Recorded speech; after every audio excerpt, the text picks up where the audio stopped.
សមត្ថកិច្ចជំនាញបានខត់ខ្លួនម្ចាស់ Facebook ឈ្មោះ Alan នៅល្ងាចថ្ងៃទី4 ខែឧសភាក្រោយសារភាពថាពិតជាបានលួចសហការជាមួយឈ្មួញថៃនាំចូលទុរេនប្រមាណ2តោនមកលក់នៅកម្ពុជាពិតប្រាកដមែននេះបើតាមអ្នកនាំពាក្យស្នងការនគរបាលខេត្តបាត់ដំបងថ្លែងប្រាប់បន្ថែមក្រោយពីចេញសេចក្តីប្រកាសព័ត៌មានស្តីពីលទ្ធផលនៃការសាកសួររបស់សមត្ថកិច្ចជាមួយម្ចាស់គណនី Facebook ឈ្មោះ Alan ទាក់ទងនឹងការទិញលក់ទុរេនដែលល្បីក្នុងបណ្ដាញសង្គមនាពេលប៉ុន្មានថ្ងៃកន្លងមកនេះ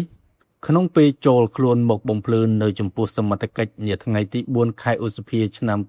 2026ម្ចាស់គណនីឈ្មោះ Alan មានឈ្មោះពិតលឿនសាឡែនសារភាពថាចាប់ពីខែមេសាដល់ដើមខែឧសភាឆ្នាំ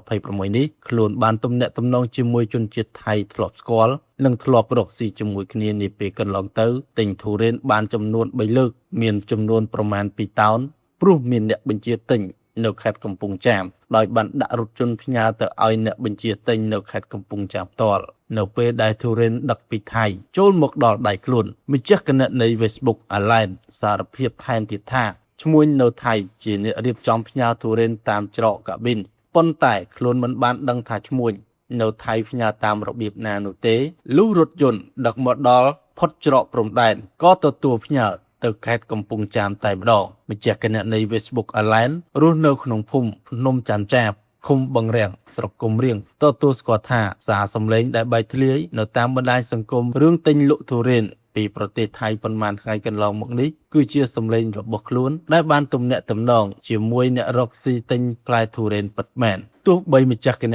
នី Facebook Alan បំភ្លឺបែបនេះក្តីក៏សមត្ថកិច្ចនគរបាលកំពុងបន្តការស្រាវជ្រាវជុំវិញករណីនេះជាបន្តបន្ទាប់យ៉ាងយកចិត្តទុកដាក់បំផុតដើម្បីឈានស្វែងរកអ្នកពាក់ព័ន្ធក្នុងករណីនេះយកមកចាត់វិធានការស្របតាមច្បាប់អ្នកនាំពាក្យនៃស្នងការនគរបាលខេត្តបាត់ដំបងបានបញ្ជាក់ជូនដូចនេះ